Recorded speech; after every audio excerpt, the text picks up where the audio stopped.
In this candid discussion with Warren Buffett, the renowned investor shares insights on Berkshire Hathaway's stance on tobacco stocks. With a thoughtful and principled approach, Buffett reflects on their past involvement with tobacco stocks and the ethical considerations that guided their decisions. Let's delve into his perspective on this complex matter.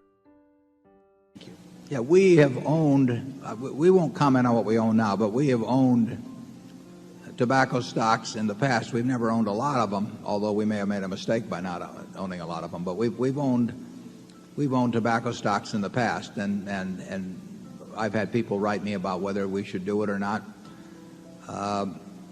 We own a newspaper in Buffalo. It carries tobacco advertising. We don't.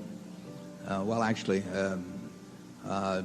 Charlie's the director of a sensational warehouse chain called Costco, which used to be called Price Costco. You know, they sell cigarettes. So we are part of the distribution chain with a 100% owned subsidiary. We are part of the distribution chain with a 100% owned subsidiary. And so we have felt that we would invest in tobacco stocks. We made a decision some years ago that we didn't want to be in the manufacture of chewing tobacco. We were offered the chance to buy a company that has done sensationally well subsequently, and we sat in a hotel in Memphis and in the lobby and talked about it and finally decided we didn't want to do it. Can I give you some... That wasn't because we thought it wouldn't do well. We knew it was going to do well. We knew it was going to do well, but now why would we take the ads for those companies, or why would we own a supermarket, for example, that sells them, or a 7-Eleven, or a convenience store that sells them, or something of the sort, and not want to manufacture them? I really can't give you the answer to that precisely, but I just know that the one bothers me and the other doesn't bother me, and I'm sure other people would draw the line in a different way. So the fact that we've not been significant holders of tobacco stocks has not been because they've been on a boycotted list with us. That it just means that overall we were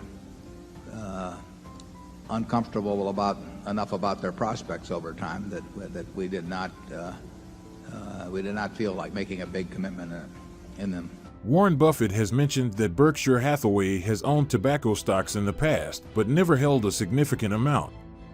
He discussed a decision not to invest in a chewing tobacco manufacturer in the past, and he expressed discomfort with the tobacco industry's long-term prospects.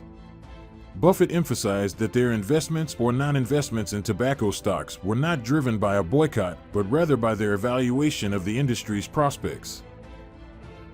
Charlie? Yeah. I think each company, each individual has to draw its own ethical and moral lines, and personally I like the messy complexity of having to do that.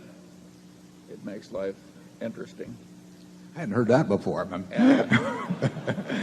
Well, we'll make him in charge of this decision. No, but I don't think we can justify our call particularly. We have to draw the line somewhere between what we're willing to do and what we're not, and we draw it by our own lights. We owned a lot of bonds at one time of RJR Nabisco, for example, some years back. And should we own the bonds and not own the stock? Should we own should be willing to own the stock but not be willing to own the business? Those are tough calls. Probably the biggest distributor the biggest seller of cigarettes in the United States is probably Walmart. Just because they're the biggest seller of everything. They're the biggest seller of Gillette products, and they're huge. And do I find that morally reprehensible? I don't. If we owned all of Walmart, we'd be selling cigarettes at Walmart. But other people might call it differently, and I wouldn't disagree with them. Warren Buffett's discussion on tobacco stocks offers a glimpse into Berkshire Hathaway's ethical considerations and investment decisions. While they've had past involvement, their principled approach underscores the importance of individual and corporate ethical boundaries in investing. It's a reminder that in the world of finance, navigating the ethical complexities can be as challenging as it is interesting.